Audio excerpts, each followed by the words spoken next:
Hey everyone, Lee Kelly, Hull PC Guy here.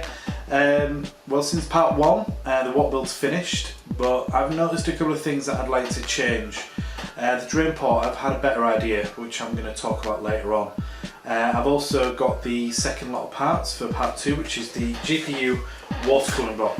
Let me show you that. That's the block that I've ordered. It's the EKFC-GTX FE RGB.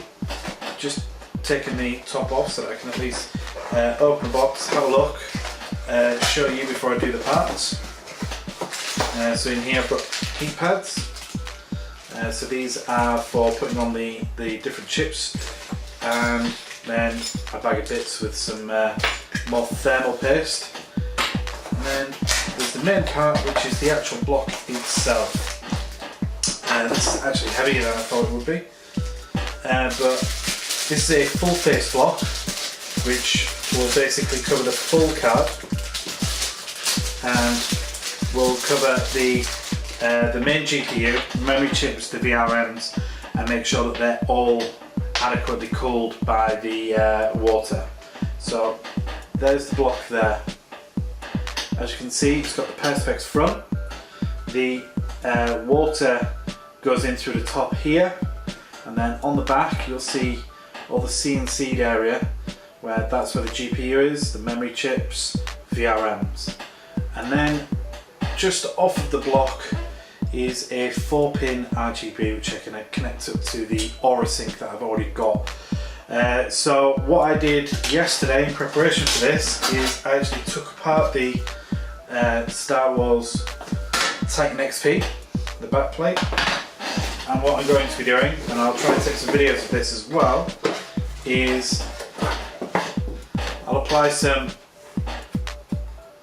heat paste to the here, and then I'll apply the water block on top and reapply the attachment. Then what I'll do is I'll attach it to my PC, I'll rebuild the water loop, and I will also make a few of the changes that I feel that I could have done better the first time round. So this on here into the PC, change the loop, and then I'll be complete. And then I'll do some nice B-roll footage of the PC in action with the RGBs, and that'll be the end of the water cooling video. Okay, so see you soon.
finished moving things around. Moved the pump from left to right to have a tighter connection to the reservoir. I've also removed the Y joint and just done a straight tap from the reservoir. That should allow a lot easier clean. I'm going to create a pipe that will come straight off the tap and into a bottle. I've just connected the graphics card up. I've just connected the graphics card up to the PC, and now I'm ready to run tube from here to here, and then a tube from here to here. So it's going to go pump to GPU to CPU to radio back to res, and that should provide a decent loop.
looks really good. I'm very happy with the build. I made a couple of mistakes, I think, on the first runs with just the CPU, which I was able to take out a plastic fairing that was in the bottom here, which has now allowed me to move the pump over and create a better connection between the reservoir and the pump. I've also decided I didn't like what I did with the drain valve, having it in between a run. So now I have a separate run, thanks to Jay's 2 cents online, who I actually got that idea from. So now basically everything's hooked up. I haven't done temperatures yet, I'm going to be doing that very shortly. In conclusion, it's a great bit of kit. It's going to be brilliant for temperatures as well as performance, especially now with the GPU block. Total time to do this, I would say the first day, fitting all of the parts and the first tubes and the Y joint, the T joint, I would say that was about 6 hours. Today, about another 2.5 hours. I took most of it apart, retightened all the fittings, which that was quite messy because I don't have any stop valves, so I had to run tubes from the radiator into the bottle and hold it in the bottom of the case to make sure there was no leakage. But I took the pump out, sorted the reservoir out, and then added the GPU block. All in all, really happy. I'm going to show some shots now of the loop in action, and thanks for watching. This is water cooling part 2. All done.